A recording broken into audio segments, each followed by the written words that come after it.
Justin, what has it been like for you? I mean, Tough is playing out. You're about, what, 6, 7 episodes in now? Yeah. What's it been like, watch yourself on TV every week? It's crazy. It's a special thing for my parents back at home. They're loving it, but, we flew through that thing so fast, and it's just kind of taking so long to transpire on TV. So it's kind of weird, but, I'm enjoying every week. These girls fought their asses off, so you guys have been seeing it. Well, I have a lot of finishes already. Plenty more to come. People are going to sleep this season, so it's crazy. Have you kind of enjoyed the spotlight being on you a little bit? I mean, you had so many great fights before you came to the UFC, but obviously the spotlight just so much bigger. Yeah, I've been doing this for 4 years. I don't know where you guys all been, but I've been here, putting max effort. I put max effort every time I fight. So yeah, it's good to get recognition for the hard work. I've been working for a long time, so it feels good. UFC? Yeah, once or twice. Oh. Can you feel a difference with the fans? Like, it feels like they love you so much since then, Junkie. Yeah, I think so. I've been saying it for a long time. Humans recognize effort, and I give max effort every single time I step in there. I don't care if you've never seen this sport before. You watch me fight, and you have to respect what I do, and that's give you max effort, and that's it.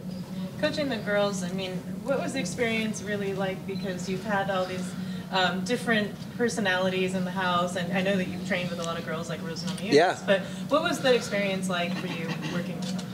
It was fantastic. It was no different. I was working with 8 girls on my team that were, working towards the world title. So it wasn't just 8 regular girls in there or 8 regular MMA fighters. It was 8 of the best, some of the best 125-pound. You guys are going to see in the future. A lot of these girls are going to make a big name for themselves. Outside of the Tough show. Without giving anything away, was there any one girl in particular that really surprised you? I know you did the assessments beforehand, and then you kind of lined them up, put them in an order, and then picked from that. But is there anybody that maybe you didn't see something from originally that surprised you?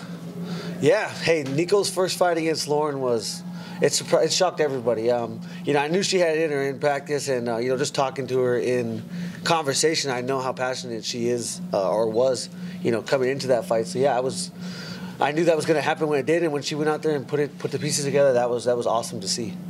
When this fight was first announced, you versus Eddie, you'd coach on the show, and then you would eventually fight in December.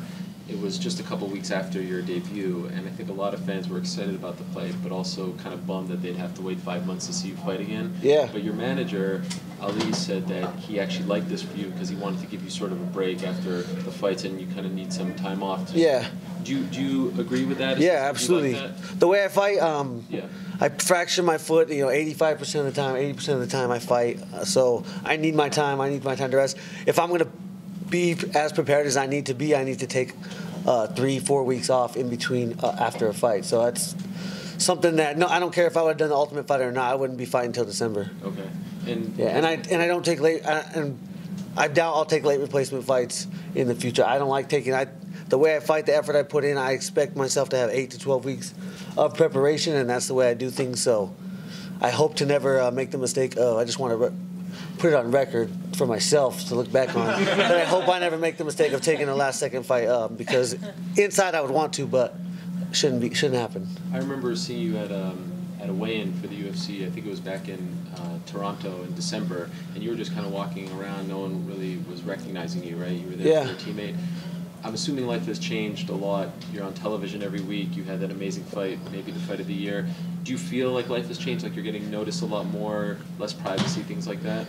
Yeah, I think so, but I still have that face that you just don't. I don't look like a fighter, so I think people see me and either they're intimidated by me. I hope I'm not intimidating, but in public. But people don't approach me as often as I would assume. But when they do, I love having the interactions and things have changed. And it seems like there's kind of like a race to try to get that Conor lottery ticket. Maybe it's Nate, maybe it's the winner of tonight.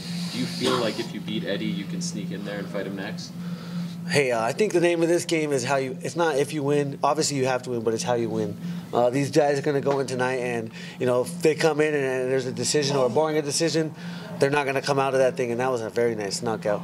They're not going to come out of this thing, with any kind of negotiating tactics. So I'm going to go in there. I'm going to try to finish Eddie as absolutely fast as possible. And if I do, I think I gave up a championship. I deserve a championship. I deserve a shot at a championship if I keep beating these guys. So I hope that I earned that. I will earn that. I'll go in there and I think Connor's going to make somebody earn it. These boys tonight, I hope they put on a show for us, but I have a feeling they're going to, one of them just wants to win. I don't want to win. I want to put on a show. I want to be the most violent lightweight in the world. And if I have to go through one of these guys after I beat Eddie, then I will. But I'm going to be running for sheriff around here. I know you're a laid-back guy outside of the cage, but what was it like kind of having so many close interactions with an opponent over the course of the filming? It was great. Eddie's cool. Neither one of us fight for free. That's one thing we established right away. And I wasn't going to sit there and spend my time or energy trying to, worry about him when I wanted to really focus on giving my team the best opportunity. And that's what we were both for. I think you could see from watching the show that this is one of the few tough seasons where the focus is ultimately just purely on the athletes. And that was one of my main focuses when we started, and I'm glad that we achieved that so far. When you say you established that right away, you mean you have a conversation day one, like, hey, let's not... No. I mean, I didn't. It wasn't required. You guys have met Eddie. Eddie's not a piece of shit. He's not a shitty guy. He's not gonna come in there and start talking shit. I gave him respect off the bat, and I expected respect, and that's how it was. Obviously, we're both huge competitors. We both really wanted to beat each other. There's the coaches' challenge coming up. We're both competitors, and we actually bet a lot of money for that. So see who wins. Like personally between me, yeah. There's already 10 G's online, but that wasn't enough. We had to bet more. That wasn't our money. I wanted to take his money. I know you said you enjoyed the time off. You needed the time off, but are you getting the itch right now to get back in there? I'm ready. I have 8 weeks left, and I'll take every single one of those minutes, days, hours. 12 weeks, I mark it off, and then I make it's a process to get ready. I'm not ready. I'm not ready to rush it. I don't want to rush it. I'm ready. I'll wait till December 2nd. I like the wait. A lot of guys get anxious. I love every single day waking up anxious and then going and working it off.